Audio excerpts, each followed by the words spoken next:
We knew after last night, all the emotion, the incredible game from Jalen Brunson. You look at that schedule, you say, you know what, that back-to-back against the Clippers is going to be a huge challenge, and the schedule did not lie. We knew it was going to be tough, and it really was. It was really tough. This team's playing really good basketball, and they've gone all in. $202 million payroll, second highest payroll in the NBA, right behind Golden State Warriors, who are $212 million. So the owner there, Steve Ballmer, out there in L.A., he wants to win now. You could see this team is poised, if they can stay healthy with the pieces they have and the coaching staff they have, to be a dominant force in the Western Conference to compete for an NBA title. Now, the Knicks played well offensively. They're scoring the ball. They're shooting the threes pretty well. Dante DiVincenzo is outstanding knocking down threes, but the defense is becoming a concern. In order to win without Mitchell Robinson, Tom Thibodeau is going to have to get in the lab and redevise a plan, because you're not going to be as good defensively without one of the best defenders in the NBA on the floor for the next 8 to 10 weeks. But at the same time, you can pick up your offensive game a little bit, because he is not the greatest offensive player out there when he's on the floor.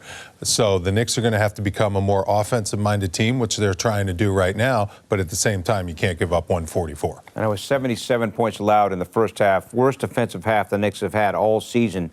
And the Knicks were actually up by 4, Wally, with 3:37 to go in the first half. And then the Clippers closed the half on a 20-5 run. And that was the key sequence of the whole game.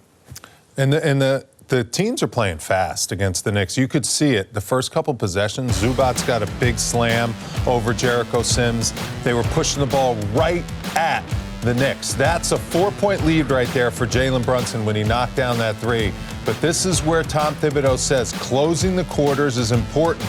Paul George hits that little short bucket 2-point game. And then turnovers, this team is really, they're number 1 in the league in steals, are the LA Clippers. They force a lot of turnovers, and then when they force turnovers, they're number 1 in points off turnovers, and that's what happened to close the second quarter. I guarantee that was a point of emphasis for Tom Thibodeau in the scouting report, and at the end of that second quarter, that's what really hurt the Knicks. Randall, that and one, plus a T. I didn't agree with this T.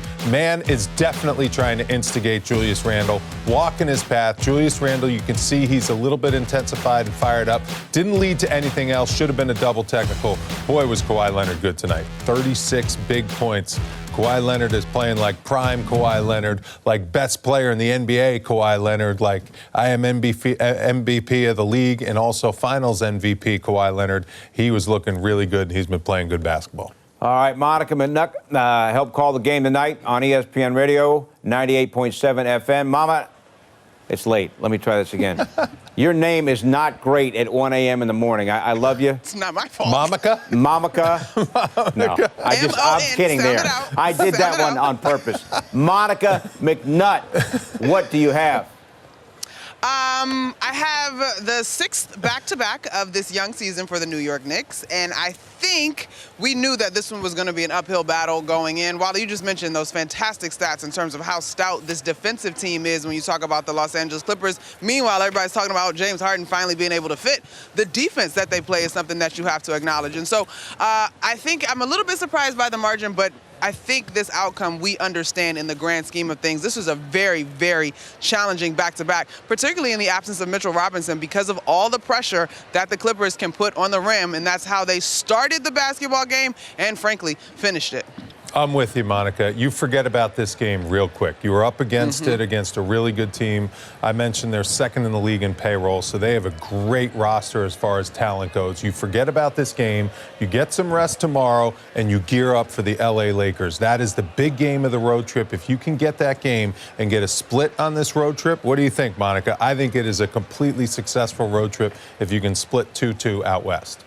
I think so, too. And I think if you split 2-2 with those particular two teams, then we quickly kind of can push the Jazz thing off to the side. Now, what ways does this game then prepare you for the Lakers? Obviously, the presence of Ivica Zubac and Daniel Theis, who are similar, we'll go with, to Anthony Davis just in terms of their size, but AD obviously presents different challenges in terms of his skill sets. And so the Knicks as a collective are going to have to be able to defend the paint. I did like at points, even though they were battling through fatigue in that first half, the way that they were flying around on their rotations and doing their best to close out. Now, you got pros, a gazillion All-Star awards and All-NBA awards on that other team. So even though I thought at points Julius Randle played really good defense on Kawhi Leonard, it is a demonstration of he is just that good as an offensive weapon. And so I saw some flashes of really good defense from this team as a collective tonight. I thought RJ had some bright spots in terms of keeping Paul George in front of him. But again, same case. Those are great offensive players, great all-around players, in fact. And so sometimes, as good as the defense is,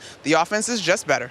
Monica, we asked you pregame, and it was a long dissertation of where you think the Clippers may fit in the Western Conference. Now that you've seen them in person, what would you say about where they might fit?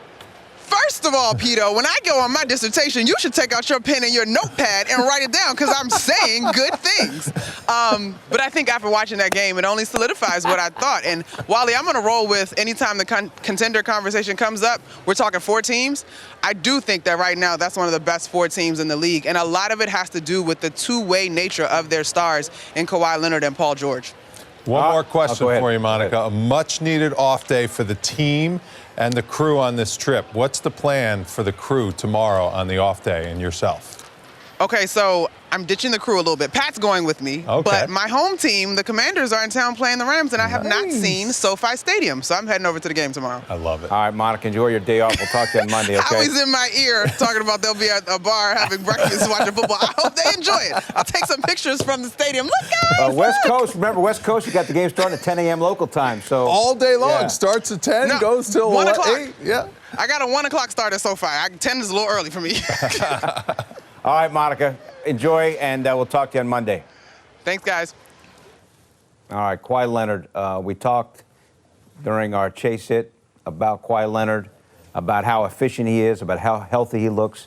He's 32 years old, but you know what? When he is still a top player, and he showed it tonight. Yeah, I am very impressed with his game. Just the efficiency that he plays with, the numbers that he shoots the three with. How about that finish? You know, we haven't seen that type of finish as much from Kawhi Leonard the last few years. He is definitely healthy.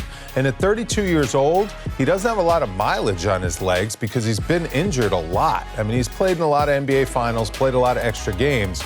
But at 32, he's still in his prime. These are still prime years until you get to around 34, 35 years old. So the window is closing for this Clippers team, but they have guys that have a few more years left in them. And if they can right the ship here this year and continue to play good basketball and get on the same page, and if he plays the way he did, because we know he's going to do it defensively, this team is a force. Because let's not forget, he was literally like, it was 1 and 1A between him and LeBron James in the NBA when he was healthy a few years ago as far as best 2 players in the league. It was those 2 guys, and he got the best of LeBron a lot in the NBA Finals. So if he can play to that level like he played when he was with Toronto and when he was with San Antonio, we're going back about 4 or 5 years and 6, 7 years, then watch out NBA, because that guy is a force when he's healthy. By the way, Jalen Brunson tonight after the 50 last night, 22 tonight, 7 of 17 from the floor, 6 assists and 7 rebounds. So again, a solid night. Again, the Knicks putting up enough points, but not defending well enough.